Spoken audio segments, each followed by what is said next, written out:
history, gentlemen, is filled with the exploits of men. This show practically worships men. From Alexander the Great to Tim Allen, from Mussolini to Kubrick, the list goes on, and there can be no other interpretation. This show is drenched in testosterone. But what are the badass women of history? What about her story? Why has it always got to be history? Well, tonight, the misogyny on this show ends. Tonight, we celebrate the female badasses of history. So strap in or strap on, because tonight, the Clits of Steel get deep, fat, fried.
Let me tell you something. For what you done, there can't be no forgiveness. You come here, you come to me with your arms open, as if I'm supposed to give you a loving embrace, as if all is supposed to be forgiven. There is no forgiveness. There can be no forgiveness for your kind, sir. Or madam. But I will tell you this. There may be a slim road for retribution. And that is joining the Pessimist Productions Patreon. If you join this month, you will get to participate in an event that is soon to happen. Patrons only episodes 1, 2, 3. You will choose the topic. 2 episodes will be chosen by the buffet level perk on our Patreon, which is $5 a month. And 1 episode will be chosen exclusively by the chef's table, which is the $10 a month patron level. There's all sorts of perks. But you ain't joining for the perks, are you? You're joining for that slim chance of retribution. Your chance to choose what topic gets deep fat fried. What are you waiting for? This may be, no, this is your only hope for salvation. Hey, everybody. Welcome to Deep Fat Fried. How's everybody doing? Hello. Scotty looks shocked. Scotty looks perplexed. Scotty looks like... I was told to see the episode on manliest men ever. Yeah. And now it's an episode called what? What'd you title it, Paul? Clits of Steel. Look, as a hardcore misogynist, I can't believe we're doing this episode. I was lied to. Paul's like, man, Scotty, you're going to love this episode. Wear your Conan the Barbarian shirt. This is a tribute to men, the manliness of men. I was like, yes, finally. Well, you have been the victim. Worthy. You've been the victim, Scotty, of a ruse. I brought you here today under false pretenses to show you a bunch of women, skirt wearing, period having, pussy sporting, titty wearing women that could do shit that you as a man could never dream of doing. Balls of steel, Scotty. Balls of steel, Scotty. You got balls of steel? Balls of steel. They have clits of steel, Scotty. Wow. Steel fucking clits. I have balls of aluminum. That's not going to help you today, TJ. Damn it. All right. Your aluminum balls will not avail you today, TJ.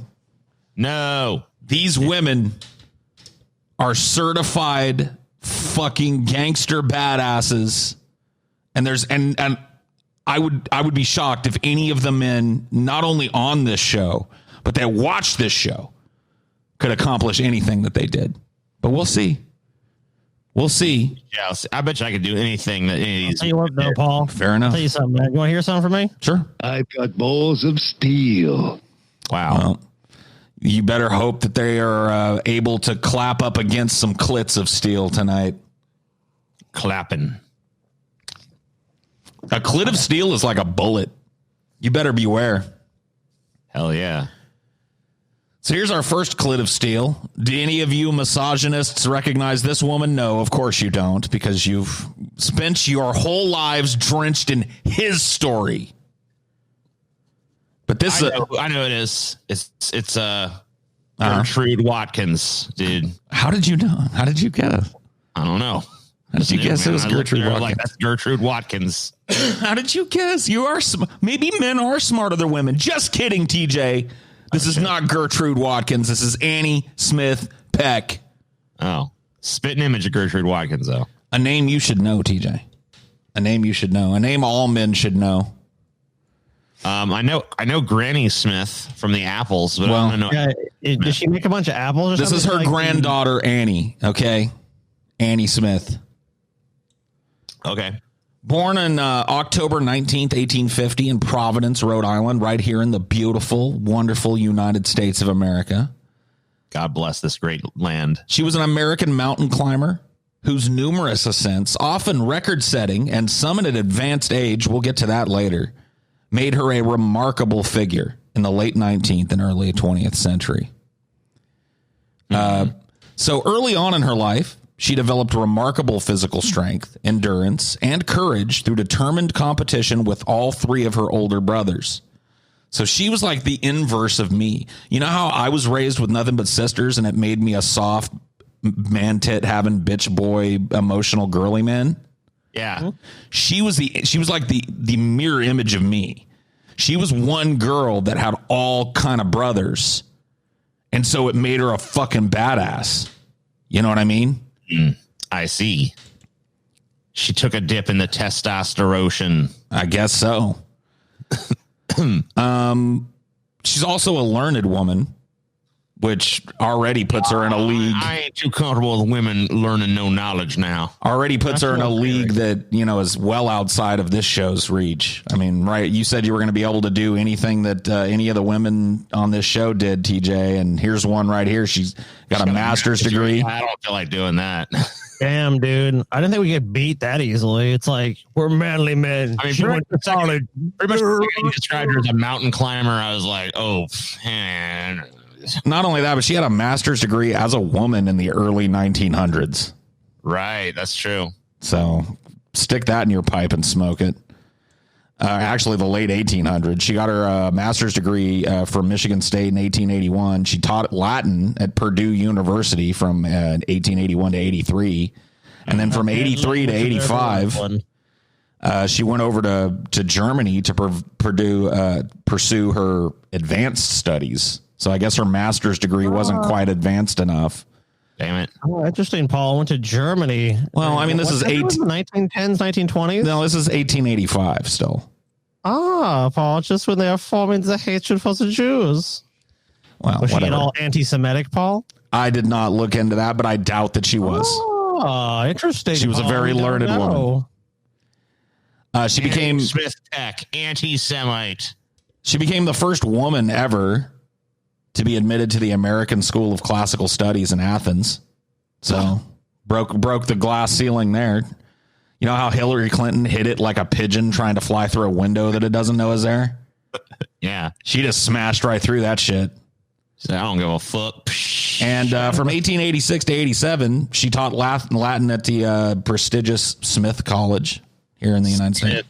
college. On Peck's journey from Germany to Greece in 1885, she saw this mountain. You guys know what mountain this is? Oh shit! Yeah, dude. this is shit, dude! Come on, you know this. It's the Matterhorn. Indeed, it is. This is the Matterhorn. Famous mountain, dude. So she's on her way from Germany to Greece to become the first woman to be admitted to the American College in Athens there. And she sees this mountain. She's like, fuck, man. I'd like to climb mountains. That seems pretty cool.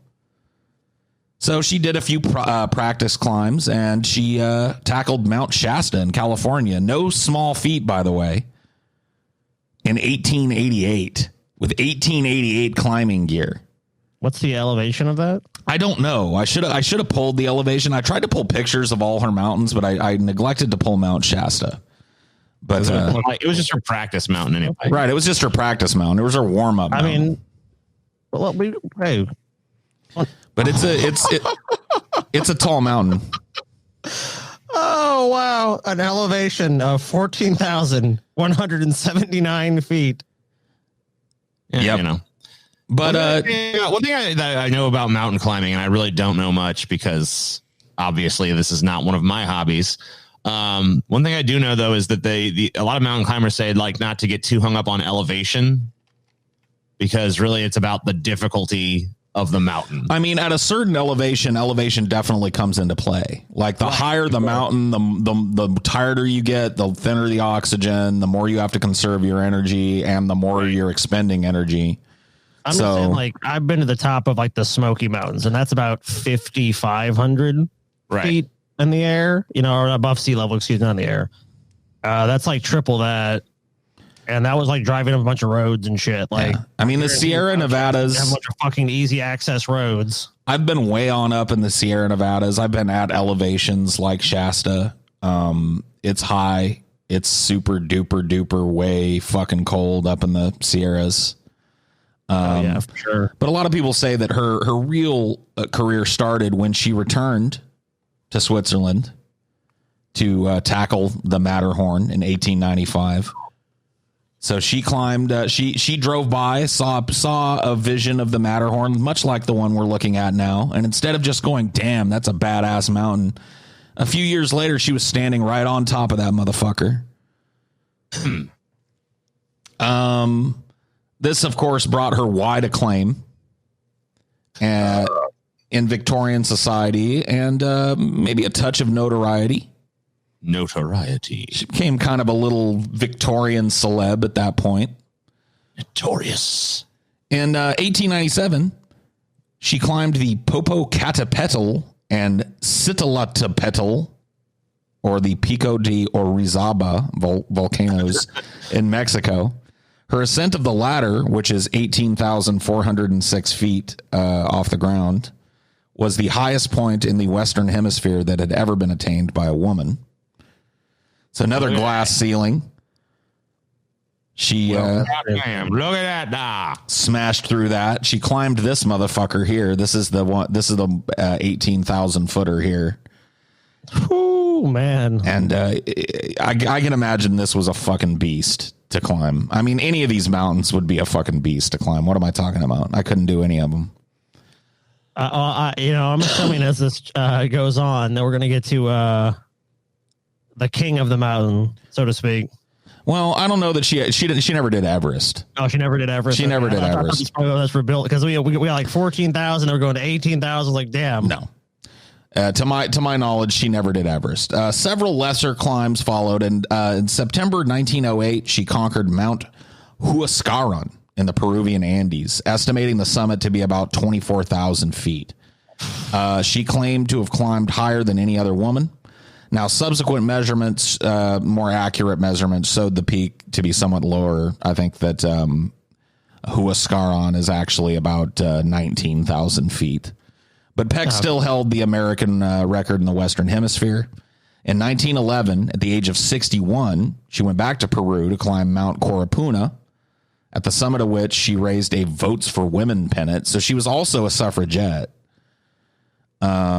So in addition to climbing the mountains, she was also out there spreading the word about, she was an early suffragette. Spreading the word of God. Out there lecturing. In addition to lecturing, and by the way, this is the type of gear that she would have been climbing in, by the way. This is early 20th century mountain gear. Looks like 21st century hypnagogic hallucination manifestation. Guys, how did she breathe going up the mountain in this? I mean, I don't know. It's mostly covered. Yeah, that's a good point. How'd she do that in that mask? She was not a woman. She required no oxygen. And this is actually a picture of her too, in her mountain gear. So interesting. So in addition to lecturing, she wrote occasional articles for magazines. She published a search for the apex of South America, the South American tour, industrial and commercial South America, and flying over South America. So these are all like books and travel logs that she wrote. Bunch of South America stuff. Which was the last one she wrote was on the feasibility of commercial aviation to the continent, which later would become obviously true. In 1927, the Lima Geographical Society named the North Peak of Huascaran in her honor, Cumbra Ana Peak. So she's got a, peak of a mountain named after her. Her last climb, and if you go back to that picture there, TJ, this is her. Sure. Yeah, go back one for me. This is her at about 82 years old. And her last climb was Mount Madison, our next picture, in New Hampshire. Not the most daunting of peaks, but at 80 fucking 2. Yeah, but she's 82. I doubt I doubt very, very strongly that any of us would attain the peak of this mountain on our own today. Maybe Scotty, definitely not TJ and I. She did it at 82. I climb mountains for breakfast. So that's our first Clit of Steel. Let me just tell you something, Paul. Yeah, go ahead. I'd casually just saunter up any mountain. I don't give a shit. Oh, you would? Kilimanjaro, Everest, fucking Rainier, whatever. I just fucking walk. I just waltz right up. All right. Fair enough. I don't give a fuck. I just like, don't even need no protective gear or nothing. Next time we're near a mountain, I'll call you out on that.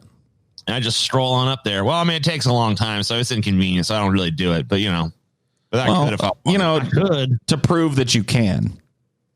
I don't need to prove anything to anybody like that. You can tap out on this fucking mountain, dude. An 80-year-old woman could beat you up this mountain for sure. No, I mean, like I've hiked up just like little trails and stuff. Like, yeah, there's like if there's like a fucking upward incline slightly to a trail or something, I'm like, oh, this is like being in hell. Please, God, no. No. There ain't no way I want to climb no damn mountain, man. You're full of shit, TJ. You're full of shit. No, I'm not. True. It's true. Climb a mountain. Such a mountain. I know you want to believe that I could easily conquer Everest and all that, but oh yeah, TJ. The truth is, with one leap, and scandalous truth is that even the slightest incline in a road or way or anything, you can get to the Everest base camp where they start the climb. Yeah, that's what I'm saying. Like, I can't do that shit. TJ, we're advising you to go back. No, I can. Okay, let's go back. There's no way. How do you feel about our first Clit of Steel here? Pretty, I want to say ballsy, but flappy. Yeah. What would you say? Pretty flappy. Pretty flappy. That doesn't really sound tough. Well, I mean, it's the closest. Pretty ovary. Yeah, I mean, like, look, the modern English language hasn't really gone too much into this. How we treat these Clits of Steel. Yeah, I know. Kind of at Yeah, we got to come up with new lingo. Pretty over easy. It doesn't roll off the tongue, does it? Pretty mammory.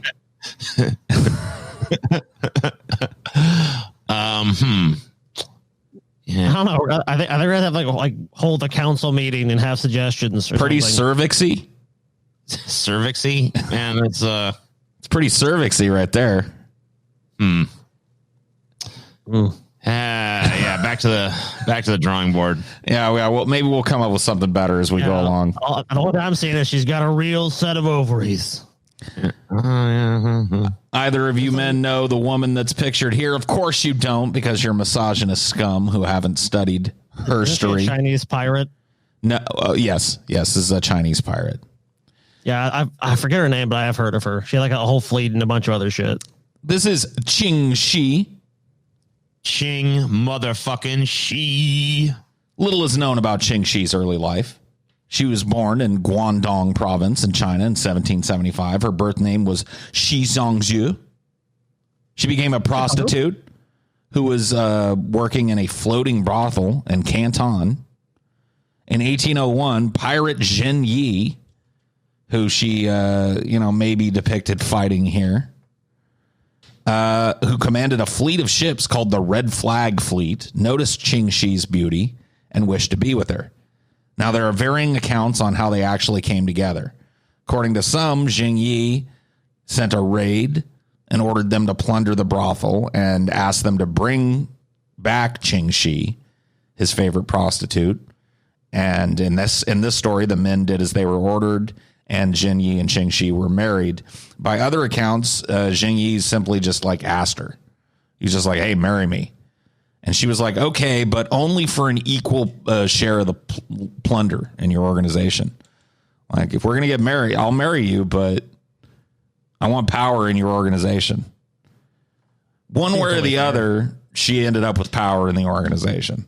So nobody really knows what the actual, agreement they came to was.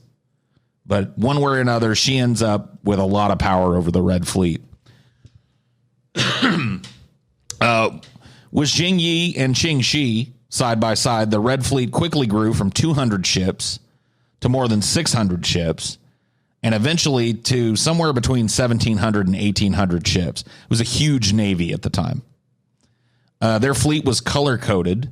The lead fleet was red, and then all the support fleets and backup fleets and flanking fleets were black, white, blue, yellow, and green. So they had coded fleets. Yep.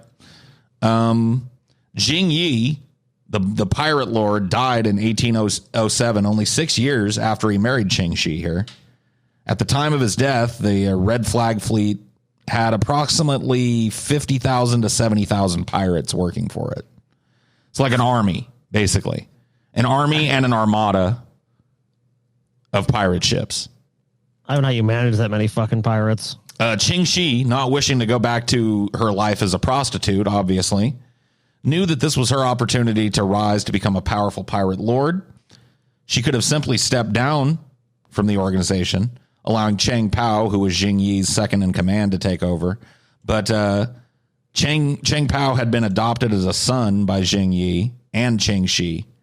And so he backed Ching Shih. And with Pao's support, she took charge. So she became the lord and master pirate over a fleet that was so powerful. Well, I'll let you learn a little bit about how powerful the fleet she commanded was. She was a strict and regimented pirate lord. She focused much on business and military strategy. She even went to great lengths to form ad hoc government under which her pirates were bound and protected by laws and taxes. Any plunder that was seized had to first be presented to the fleet and registered before it could be distributed. Whichever ship captured the loot was entitled to retain 20% of its value, while the remaining 80% was placed in the fleet's collective fund. So much like the federal government today, she had a, system of taxation and wealth distribution in the fleet. I mean, you had the people that found it like, look, you're not getting nothing. You're getting 20%, but then the majority it's getting put back into this fund for everybody. Right. And she kind of formed a primitive government with the pirates, like a pirate government. Yeah, she was like, you can't manage a fleet of fucking 1,700 ships and like 30,000 people, or it was between 70 and 80,000 pirates. Right, 70,000 pirates. You can't manage that many people without having some kind of system in place. You can't just be like, yeah, we're just kind of loosely affiliated sort of like group of people. Like there has to be systems and control and shit. She also had no choice but to set up some kind of government. She was like the first floating socialist, dude. Cool. She was a floating socialist. You know, most of the money went to the common good amongst the pirates. Went to fund the fleet. Nah, man, it's scary, Paul. Those pirates that fucking captured that gold should have got 100% of it. Instead, some socialist woman came in and said, well, mine now. You didn't want to be a deserter or a mutineer in Ching Shih's fleet. She had very strict rules regarding the treatment of captured prisoners, female prisoners in particular, obviously. Female captives who were considered to be ugly were released, totally unharmed. A pirate who wished to take a beautiful female captive as their wife was free to do so, but they were bound to be faithful to her and to care for her. Unfaithfulness or rape were both offenses for which a pirate would be executed. Damn, dude. So if you want to take a wife when we do one of these pirate raids on one of these coastal villages and shit, feel free. But if you cheat on her, we're going to slit your throat and just release her. So brutal. Fuck, man. You don't fuck around. Harsh capital punishment was common for pirates of the Red Flag Fleet who did not stick to the code. Deserters would be hunted down and their ears would be cut off when they were captured. Other punishments included flogging, quartering, and clapping in irons. So there was a whole list of rules, and if your ass didn't follow them, you got fucked up one way or the other. If you were deserters, mutineers, you were hunted down, man. You didn't just get to leave with the loot. Like, there was a whole segment of the fleet probably dedicated to tracking your fucking ass down and at least getting you. They may not even get the treasure back. You may have a chance to spend that or whatever the fuck, but they're going to find you someday and kill your fucking ass. Damn. So Ching Shih's fleet took leadership eventually over many coastal villages, sometimes even imposing levies and taxes on those villages. So she started governing on land. She at first she was just like, I own the seas. Then she was like, fuck this. I'm just going to start taking over parts of China. So she started going into these coastal villages and was like, hey, you don't pay taxes anymore to the Chinese government. You pay them to me. This is Ching Shih territory. Now. She had tons of coastal villages. They stretched from Macau to Canton. Ching Shih was called the Terror of South China, and she would cruelly punish those who resisted her by nailing their feet to her ship's deck and beating them. So, you know, if you were in one of these villages and she came and she was like, look, I'm the new lord, and you were like, no, you're not. She would literally bring you onto her ship, nail your feet to her deck, and beat your fucking ass in front of everybody. So pleasant. People learned pretty early on not to fucking, they were just like, okay, they went with it. That's how she amassed so many of these fucking coastal villages. Some claim that Ching Shih was an opium smuggler, while others claim that she stuck mainly to looting, robbing, and taxing the villages her pirates raided. Chinese, Portuguese, and British naval ships were all lost to Ching Shih's fleet because it appears she could not be defeated. The Chinese government offered amnesty to all of her pirates, hoping to eliminate Ching Shih's reign over the sea. Like, they were hoping that, like, these pirates that were out there working for her would be like, oh, well, I'm not an outlaw anymore. I can just come back and everything's fine. Yeah, great. That didn't work out. They were having too much fun out there and they were making too much goddamn money. Negotiations between Chang Pao and official Zhang Bailin hit a deadlock eventually. The Chinese government wanted the pirates to, like, kneel before them. There was this, you know, they were like, yeah, we'll let you guys operate and stuff, but we want you to come here and, like, kneel before the Chinese, you know, emperor and all that shit. And they were like, nah. There was a disagreement as to what would happen with the reserves of the loot. Like, they wanted to, like, tax her. They wanted to be like, yeah, you can go and be a pirate and shit. Keep doing what you're doing, but you got to pay some of your loot to the government and shit. And she wasn't having that either. That's a compelling reason for her to do it. Eventually, Ching Shih took matters into her own hands, and she walked right into Zhang Bailin's office, totally unarmed, and she had 17 illiterate women and children with her from the villages that she had conquered. At some point in that ensuing conversation and confrontation, negotiations were concluded. Ching Shih was permitted to keep all of her loot.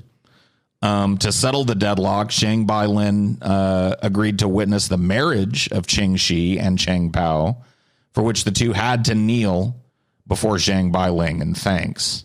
So it was like, that's how they got there. You will kneel before us. It was traditional to kneel before the people that you married. And so that's how they got their concession. It wasn't like it was a face-saving move for both sides. Pretense to make the kneeling palatable to both sides. Right. Yeah. Yeah, that settled the kneeling deadlock. At this point, Ching Shih ended her career as a pirate, and she had a son with Chang Pao. When Chang Pao died, Ching Shih returned to Canton and opened her own gambling house, and she remained in Canton until she died in 1844 of old age. So, pretty fucking badass life, if you ask me. Like, forced the Chinese government to come to terms with her and give her all the fucking loot that she'd stolen, and then she opens a fucking casino and dies old. Yep, dies old. Old and rich. Had a better life than probably 99.99% of Chinese women at the time, I would imagine. Yeah, I would say you could probably add a few more nines to that, honestly. Yeah, a true clit of steel, no? Yeah. Yeah, I mean, it's hard to argue otherwise. I mean, I haven't had any armadas lately. So listening to that one, have we come up with a replacement for ballsy yet? Any other ones pass through your head that help stimulate you? Yeah, I don't know. I think my clit of steel needs more stimulation. Well, we've got plenty more stimulation tonight. I got plenty more clits of steel to share with you. We're not even halfway through. We're not even halfway there yet, gentlemen, and living on a prayer. I feel by the end of this, we'll have some fucking... we gotta come up with some lingo. Some lingo. Any of you guys know who this woman is? Of course you don't, because your misogynistic history doesn't tell the story of women like this. This is Stagecoach Mary Fields. Stagecoach Mary Fields. Bandits beware. In 1890s Montana, would-be male thieves didn't stand a chance against Stagecoach Mary. The hard-drinking, quick-shooting mail carrier sported 2 guns, men's clothing, and a bad attitude. As the first African-American woman to carry the mail, she stood out on the trail and became a Wild West legend.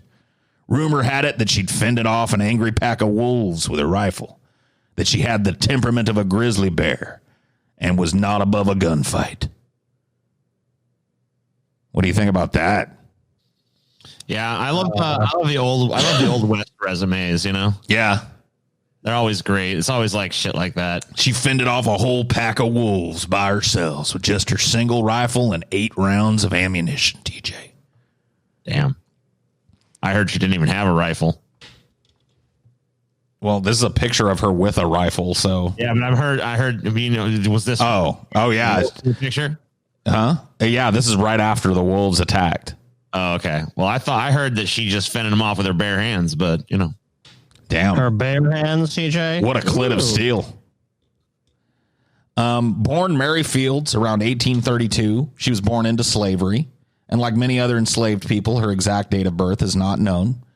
Even the place of her birth is questionable, though historians have pinpointed Hickman County, Tennessee, as the most likely location. At the time, slaves were treated like property, of course. Their numbers were recorded in record books. Their names were not. Her story becomes clearer after the end of the Civil War, when she was freed. Many former slaves headed north to friendlier territory. So did Fields, who seemed to have gone up the Mississippi, working on river boats and acting as a servant and a laundress for families along the way. She ended up in Ohio, living a life that was well outside the norm, in a convent for nuns. Okay. It's not clear how Fields discovered the Ursuline Convent of the Sacred Heart in Toledo, Ohio. This is actually it here. It still stands to this day. Some accounts say she accompanied a daughter of the Warner family to the convent. Others say she headed there with a family friend who was a nun. The religious community, which still exists today, was serene and disciplined, and there she worked as a groundskeeper. Her gruff style and penchant for cursing raised eyebrows in the quiet convent. When asked how her journey to Toledo was, she reportedly told one of the nuns that she was ready for a good cigar and a drink. Historical records show that the nuns complained about her volatile temper and her difficult nature. So awesome. she didn't fit in very well at the convent. When Fields and the convent's male janitor pointed guns at one another during an argument, that was the final straw at the convent. They were like, okay, all right, you're too much. Yeah. You got to go. She got kicked out of the convent. She went out on her own, and she set about living a life that was shocking by 19th century standards. She took in laundry. She did odd jobs. She started businesses, and she became known for liking hard liquor and gunfights. Two pursuits that were not considered to be ladylike at the time, but she didn't give a fuck. She was down with it. Her tough reputation ended up paying off in 1895 when she got a contract from the Postal Service to become a star route carrier, an independent contractor who carried mail using a stagecoach donated by Mother Amadeus from the convent. So they didn't leave her high and dry. They donated her a horse and buggy. They were like, hey, you can do some stuff with this. She used it to be a mail carrier. And this job, unlike her job at the convent, suited her to an absolute T. It was like she found her life's work. Stagecoach Mary, or Black Mary as she was nicknamed, carried a rifle and a revolver. She met trains with mail, then drove her stagecoach over rocky, rough roads and through snow and inclement weather. And although she intimidated would-be thieves with her height and her tough demeanor, she became beloved by the locals, who praised her generosity and her kindness to the children. For 8 years, she protected and delivered the mail. Eventually, age caught up to her, and she retired. The community rallied to support her, despite occasional dust-ups with neighbors. So even as a retiree, she kept getting in fistfights and shit. But the people were like, no. That's Stagecoach Mary. We take care of her around here. It's cool. Yeah, we'll go with her. She ate for free at the local restaurants, and she chatted it up with the saloon regulars until bars became forbidden to women due to a town ordinance. When she died on December 5th, 1914, her funeral was one of the largest her town had ever seen at the time. So a beloved figure, but certainly a clit of steel for sure. She's got tubes of steel. Tubes? Steel. It's kind of ridiculous that balls, this whole balls of steel thing, balls are pretty much the most vulnerable part of the body. So, that's why having balls of steel means that's what I'm getting to. I mean, it's it's saying the most vulnerable part of you is still completely invulnerable, Right.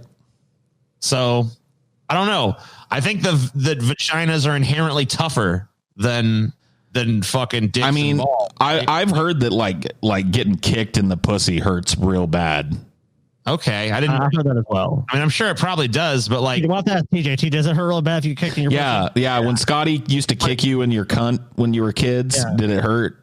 You know what? Your attempt to emasculate me doesn't work in this episode because, as we see, that doesn't mean anything. So that's true. Stagecoach Mary would have fucking killed every last one of us if we would have run up on her fucking stagecoach. You realize that? Right in the damn head. We'd be fucking laying dead in the damn head. I want to run up on Stagecoach Mary, dude. She's probably a crack fucking shot. Dude, if the three of us were not stoner neckbeards, if in some different time we were just a trio of fucking outlaws that banded together in the Ohio territories and shit. And we were like, yeah, man, we're going to fucking rob this dumb old bitch. Yeah, who's coming up on the stagecoach there? Look at this dumb old bitch. Look at this dumb old bitch. She got we're going to take her whole wagon. Jump out, boys, and go, shit. It's Stagecoach Mary, run, Scotty, run. Run for the hills. She would have fucking destroyed us all. It'd been worm food. And then when she got to the town with the mail, she would have given lollipops to all the kids and shit. What a fucking player. What a clit of steel. Jesus. Can she be beat? She's like, oh, hold on, child. Let me just get that blood off of there. Oh, yeah. Let me wipe the brains of them dumb motherfuckers that tried to jump me off of this lollipop. There you go, baby. Tubes of steel. I don't know about tubes of steel. Yeah, I like it. Flaps of steel, maybe. Flaps. Yeah, we went through a bunch of these yesterday. Like when I told you guys about this episode and I wanted clits of steel. Yeah. And we were like, well, what else can we do? You know, flaps of steel, labes of steel. Yeah, and Clits of Steel definitely sounds the best. It does. Shout outs to my girlfriend who came up with it. Clits of Steel. Let's move on to another clit of steel, shall we, gentlemen? Enough about Stagecoach Mary. We all know she would destroy us. Any of you recognize this woman? Of course you don't, because you're misogynist, steeped in his story, and she's a part of herstory, of course. Cool. This is Kutulun. Kutulun. Kutulun. Kutulun. Cthulhu. Kutulun. Gotcha. Kutulun, the only daughter of Kaidu and the great-great-granddaughter of the one and only Genghis Khan. Cool. Was a Mongolian princess and a feared warrioress. Warrior. It says warrior in my research, but she was a warrioress. Yes. Kaidu ruled over the Changtai Khanate in Xinjiang, Central Asia, and Kutulun was his favorite child. Her physical strength and skill in archery, horseback riding, and warfare made her the ideal right-hand companion during battle. She would ride by his side, taking captives on horseback. Together, the two battled the armies of the Yuan dynasty and kept their hold on Western Mongolia and China. In addition to assisting in his military campaigns, Kaidu also relied heavily on Kutulun for military and political advice. So not only would she get right out there and fucking ride in the battles and take heads and shit, but she was also like his political advisor. She'd be like, yeah, here's where she planned the attacks and then participated. Pretty fucking badass. She was also famed for her athletic prowess, and she absolutely refused to marry any suitor unless he was able to defeat her in a wrestling competition. Apparently many tried and many failed. Oh shit. She collected horses from any man who could not beat her. So if you didn't beat her, like if you were like, I'm going to marry you, bitch. Come here, let's wrestle. And she whooped your ass. You had to give her horses. You're like, your horses are mine, bitch. That short-lived, they only did 2 seasons of it. Netflix did a Marco Polo show, and they had a character from Mongolia that was, I'm not sure if it was her. I think it is because Marco Polo is the person that documented her. Okay, then yeah, that's who it was. Yeah, she would like, these guys were like, yeah, I'm going to take this. And of course they would end up losing. Yep.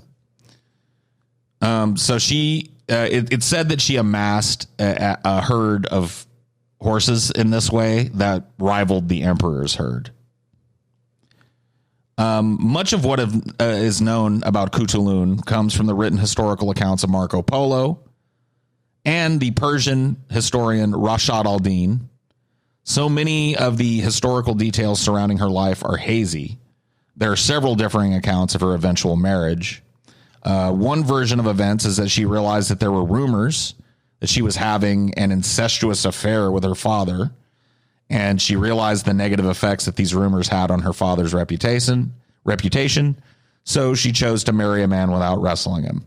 Rashad al-Din's account is that she finally fell in love and married a Mongol ruler in Persia named Ghazan. In other accounts, she married a prisoner who had failed to assassinate her father. There's a bunch of accounts. But by all accounts, they all end the same way. She finally agrees to take a husband, but she remained undefeated as a wrestler, and her athletic dominance was unchallenged. Cool. Kaidu wanted to name her the next Khan following his death, but under heavy pressure from his 14 brothers, he relented. Instead, he named his brother Oris as the next ruler. Kutulun agreed to throw her political support behind Oris in exchange for a position as the commander of the military, and the pair of them maintained their alliance until her death from unknown causes in 1306. Nuh-uh. She lives to this day, Paul. So TJ, she was like, you want this pussy? Come get it. And she would have whooped your ass. She would have, like, you would have been all big and shit. You'd have been like, it is I who will claim Kutulun. And she would have fucking taken your horses from you, dude. Twisted TJ's ass up like a pretzel. Cut your fucking ponytail off. Took your horses. Let me tell you something. I'm the greatest guy. I might not be able to climb mountains, and I might not be a crack shot, but I am the greatest wrestler of all time.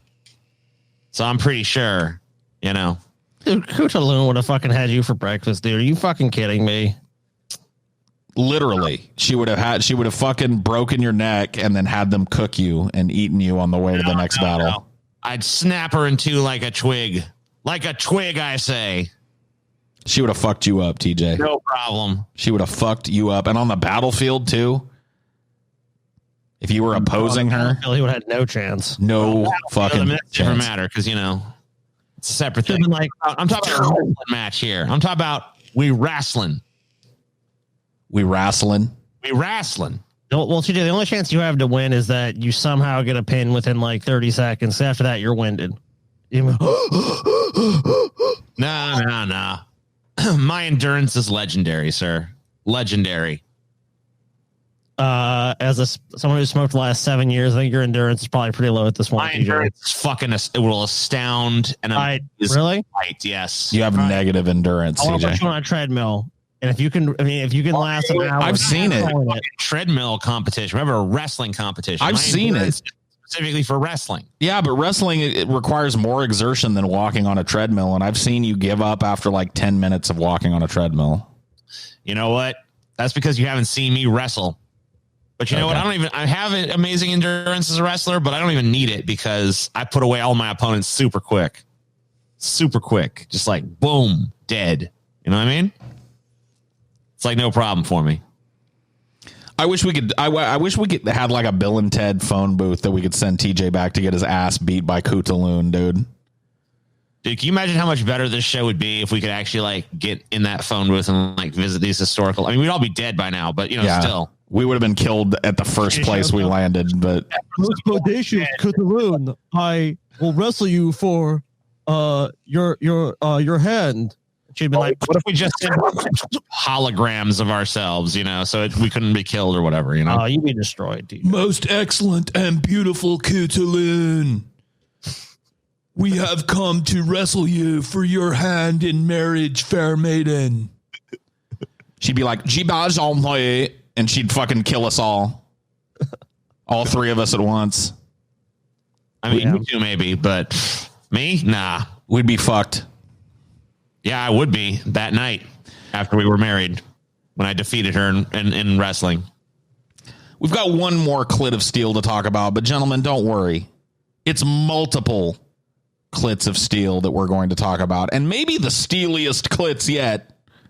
We've seen some steely, bullet-like clits tonight, but gentlemen, I don't know if any of them beat the Night Witches. Do you guys know about the Night Witches? Of course you don't, because you're misogynists steeped in the fucking male tradition of his story. This is herstory today, and these are the Night Witches. And you know what? They would have dropped a bomb on your fucking house in the middle of the night, and you never know that they were there. They flew under the cover of darkness in bare bones plywood biplanes, TJ. They braved bullets and frostbite in the air while battling skepticism and sexual harassment on the ground. They were feared and hated so much by the Nazis that any German airman who downed one was automatically awarded the prestigious Iron Cross medal.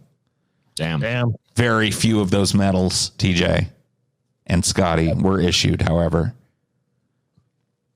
All told, the pioneering all-female 588th Night Bomber Regiment dropped more than 23,000 tons of bombs on Nazi targets. And in doing so, they became a crucial Soviet asset in the winning of World War II. Badass. The Germans nicknamed them Nachthexen, or Night Witches, which they gleefully took as their name. Because the whooshing... Why would you reject that? Yep. Germans give their enemies a cool and terrifying name. Yep. Yeah, it's like it sounds so boogeyman-ish. Noxaxon. They were named night witches because the whooshing noise that their wooden planes made resembled that of a broom sweeping across a floor. This sound was the only warning that the Germans, who were the victims of the night witches, ever had. The planes were too small to show up on radar or infrared locators. So they never used radios, so radio locators couldn't pick them up either. They were basically ghosts. Wooden planes, essentially. Yep. I mean, yeah, how do you track that? I mean, you could do it today, but they're in the World War II. There's no fucking way. Using female bombardiers wasn't a first choice. While women had been previously barred from combat, the pressure on an encroaching enemy gave Soviet leaders reason to rethink the policy. Adolf Hitler had launched Operation Barbarossa, his massive invasion of the Soviet Union, in June 1941. By the fall, the Germans were pressing in on Moscow. Leningrad was under siege, and the Red Army was struggling. The Soviets were desperate. The 588's first mission on June 28, 1942, took aim successfully at the headquarters of the invading Nazi forces. So they were the first people to strike a positive blow at the very heart of the invading Nazi force. Hell yeah. Squadron. It's one of those crazy times where like you have such an advanced force going up against, in a sense, the equipment they're using is so primitive, but it actually. Oh shit! All right. Oh, okay. I thought I dropped that for a second. You did for a second, but it looks like you're back now. You're back. You were saying. I was just saying that, like, you know, just like the fact that you're using wooden planes, there's like no way to track them. It's like silent, but I mean, like you said, like you have no warning. And at this point, Operation Barbarossa, I mean, like the Germans were basically at that point throwing every fucking thing they had. Because I mean, they knew if they got Moscow, Right. I mean, they could essentially conquer Russia and be done with it. And they came very close, but I'm assuming they were an integral part. I mean, they were hitting them back and stopping that advance. They were. The squadron was the brainchild of Marina Reskova. I think our next picture is her. This is her. Marina Reskova. She was known at the time as the Soviet Amelia Earhart, famous not only as the first female navigator in the Soviet Air Force, but also for her many long-distance flight records. She had been receiving letters from women all across the Soviet Union wanting to join World War II, wanting to join the war effort, wanting to defend the homeland. While they had been allowed to participate in support roles, there were many who wanted to be gunners and pilots flying on their own. Many had lost brothers or sweethearts or husbands or had seen their homes or villages ravaged. Seeing an opportunity, Raskova petitioned Soviet dictator Joseph Stalin to let her form an all-female fighting squadron. Dude, can this be a movie? Like, I think it is, actually. I want this to be a movie. I think there is a movie or a mini series about the Night Witches. I can't remember what the name of it was. I didn't pull it. Is it any good though? Yeah, we need like a mainstream movie because this is like a crazy story that Tarantino or someone like that to make this movie. Yeah, like I've never heard of this. Pretty crazy. Okay, I guess there is an upcoming one. Okay, so there's a movie in the works. Well, I mean, who knows what that means? And that can mean a lot of things. Yeah. Yeah. So it could happen. I mean, especially with the COVID-19 thing going on, who knows? Apparently there's an in development script. I think there might be okay, it looks like there's a few other movies that are based up. They all look like shit though. We need a fucking good, huge budget mainstream Hollywood movie. Because I want to see, I just fucking saw in my head the scene where like Stalin is there and he has to be like convinced by Marina Reskova to fucking do this. And at first he's like reluctant and shit. And it's real tense. And it's like, they have lost sons. They have lost husbands. They are more willing to fight than most of the men under your command. If you turn them down now, you may as well cede Moscow to the Nazis. Yeah, it would be pretty badass. It goes on. So the women had a steep learning curve. Stalin said, okay, fine. Marina, go ahead, do your recruiting, get us a female fighter squad. They had a steep learning curve, but they also faced skepticism from the male military personnel who believed they added no value to the combat effort. Raskova did her best to prepare the women for these attitudes, but they still faced sexual harassment, long nights, grueling conditions. The men didn't like little girls going to the front line. It was supposed to be a man's thing. The military, unprepared for women pilots, offered them meager resources. Flyers received hand-me-down uniforms from male soldiers, including oversized boots. They had to tear up their bedding and stuff them in their boots to get them to fit, said one historian. Oof. Their equipment wasn't much better. I think our next picture is the actual plane that they flew. They were retrofitted crop dusters. This is the Polikarov Po-2, or PO-2. They were biplanes, ancient in terms of the aviation technology of the time, especially the military aviation technology of the time. Like I said, refitted 1920s crop dusters.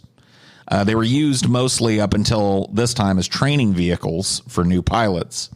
They were light two-seaters. They were open cockpit planes, and they were never, ever meant for combat. It was like a coffin with wings, said Prouse, the historian. It looks like it. Made out of plywood with canvas pulled over it. The aircraft offered virtually zero protection from the elements. Flying at night, pilots endured freezing temperatures, wind, frostbite. This Operation Barbarossa took place right at the beginning of winter. Yeah. So that was actually one of its downfalls was, the Nazi army was not prepared for the harshness of the Russian winter. But these women were flying fucking open air biplanes and hand-me-down fucking clothes. Yeah, that's not good. In the Russian winter. They got frostbite, of course. A lot of them did. The planes became so cold that just touching the outside of them would rip your skin off when you pulled it away. So you had to be careful in these planes. Due to both the plane's limited weight capacity and the military's limited funds, the pilots also lacked other luxury, quote-unquote, items that their male counterparts enjoyed, like parachutes, which were too heavy. Of course. They also didn't have radar. They had no guns, and they had no radios. They were forced to use much more rudimentary tools, such as rulers, stopwatches, flashlights, pencils, maps, and compasses. Oof. So that's how they found their targets, the old-fashioned way with a map and a flashlight. While they're flying a plane. Up in the air where it's negative 100 degrees. This is just insane, dude. This is just insane. Like, dude, if someone, like, this one of the story is like if someone tells you, like, I can't do it. So you tell them this story, like, okay, so they did this. Yeah. So you're telling me you can't do it? No fucking parachutes either. So it's a one-way trip, dude. If you get shot, you're fucked. That's, you're dead. Your plywood plane is probably not going to fucking take too much punishment either. So no. Now these were shitty planes, as we've said, but there was some upside to the older aircraft. This is actually a period picture of one of them, or at least an older picture of one of them. It looks like it's on display somewhere. Yeah. There was an upside to them. The maximum speed was slower than the stall speed of the Nazi planes. So what that means is the fastest that these planes could go was slower than the speeds that the more advanced fighter planes, the Messerschmitts that they were going up against, they would stall out if they were going that slow. So they could actually make maneuvers that made them very hard. Oh my God. To shoot. They could flip around and turn faster than these other planes because once again, their max speed was slower than the speed that these other planes would stall out at. So these are still flown as like stunt planes.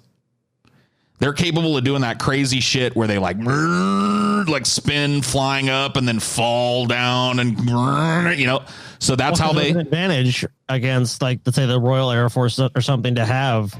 Oh, the plane's faster, it can carry more ordnance, whatever. All these advantages, or it's more maneuverable. All the advantages that you're going to have are suddenly gone with this plane because, like you said, the stall speed. Like, if the Germans even try to fly at the same speed, their plane's going to stall out. Right. So if they were engaged by the German far superior planes, they would do that stunt shit. They'd be flipping upside down in open air cockpits, doing fucking death spirals down towards the ground and then pulling out of them. And because these other planes couldn't maneuver that way, they couldn't line up enough to get their guns on them and shoot them down. That was an actual advantage, especially because they only flew at night.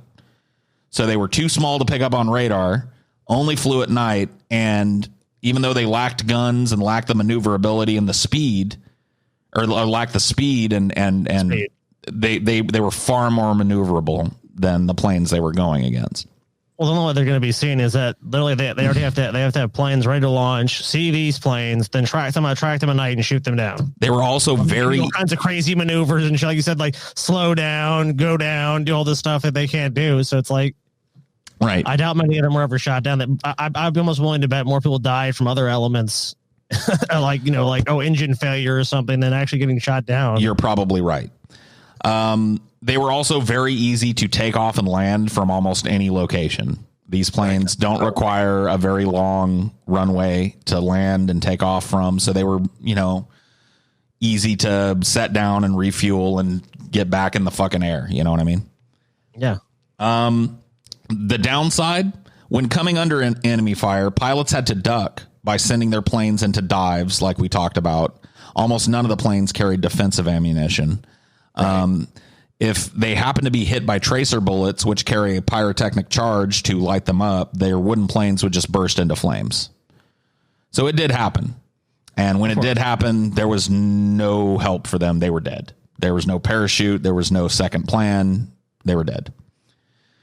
The Polikarpovs could only carry 2 bombs at a time, one under each wing. In order to make meaningful dents in German front lines, the regiment sent out up to 42-person crews every night. Each would execute between 8 and 18 missions per night, flying back to rearm between their runs. The weight of the bombs forced them to fly at lower altitudes, making them a much easier target, hence their night-only missions. There were 12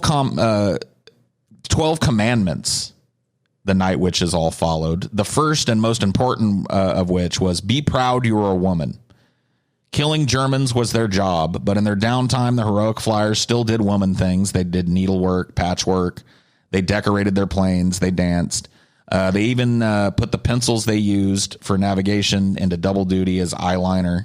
So they still remained women while doing all of this shit. Their last flight took place on May 4th, 1945, when the Night Witches flew within 60 kilometers of Berlin. 3 days later, Germany officially surrendered.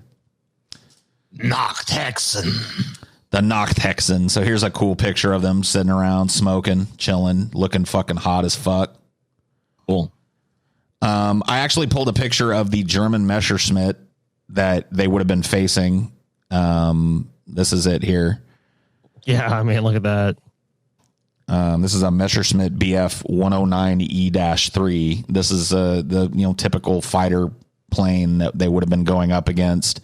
A mono wing plane, much faster, much more powerful, much more maneuverable, bristling with guns. Just crazy. At the time, state of the art. State of the art, right? These planes went toe to toe with the best that America and Britain could throw at them. They were on par with the Japanese Zero, which was also another crazy plane that we went up against in the Pacific Theater. Crazy fucking planes. And these women were flying crop dusters. Yeah, with the canvas over them. And it was still effective. Yep. Altogether, these daredevil heroines flew more than 30,000 missions in total, or about 800 per pilot and navigator. So 800 missions apiece for the people that survived this. That's fucking insane.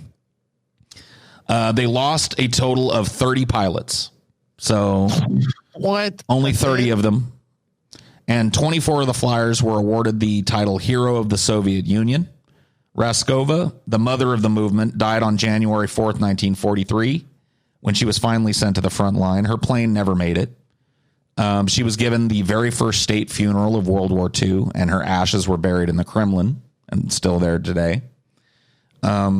Despite being the most highly decorated unit unit in the Soviet Air Force during the war.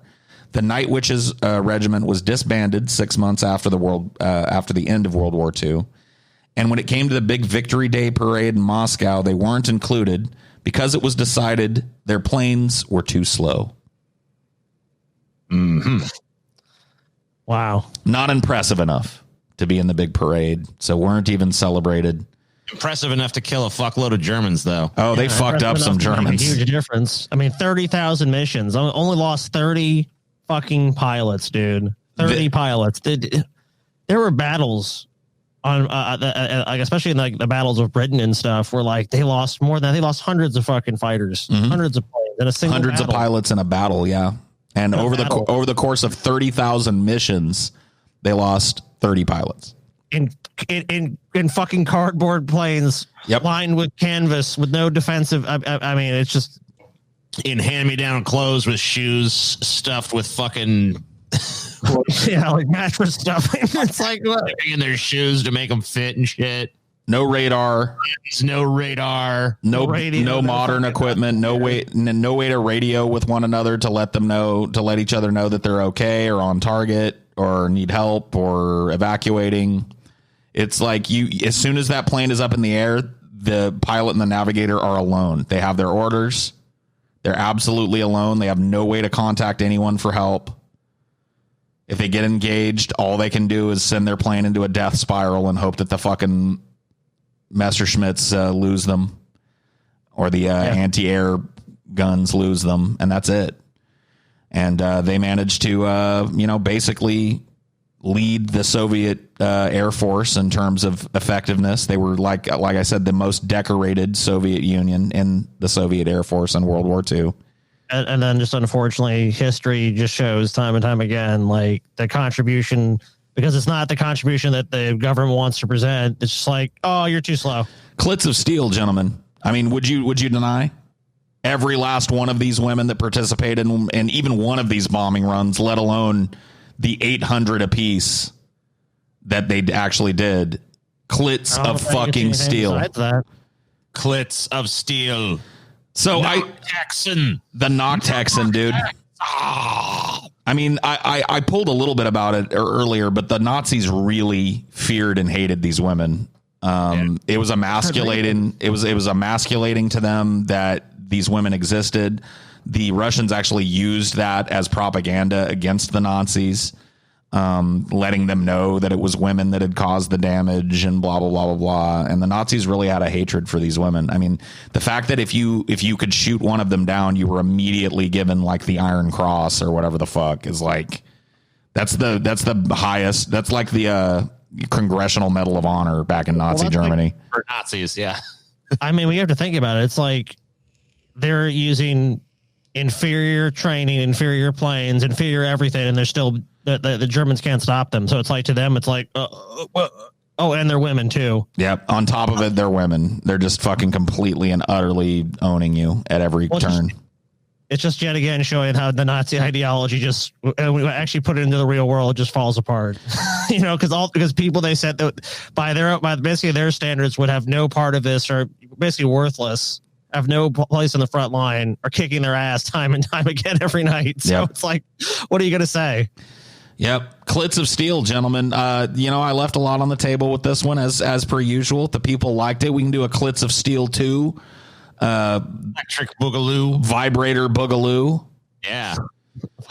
And if you can come up with a better term for, ballsiness, put it down in the chat wherever this ends up. If you're a patron, put it in the Patreon chat or Not Texan, dude. Yeah. I've got flaps of steel. We got to come up. We need some new lingo because there's some female badasses out there that need to be acknowledged.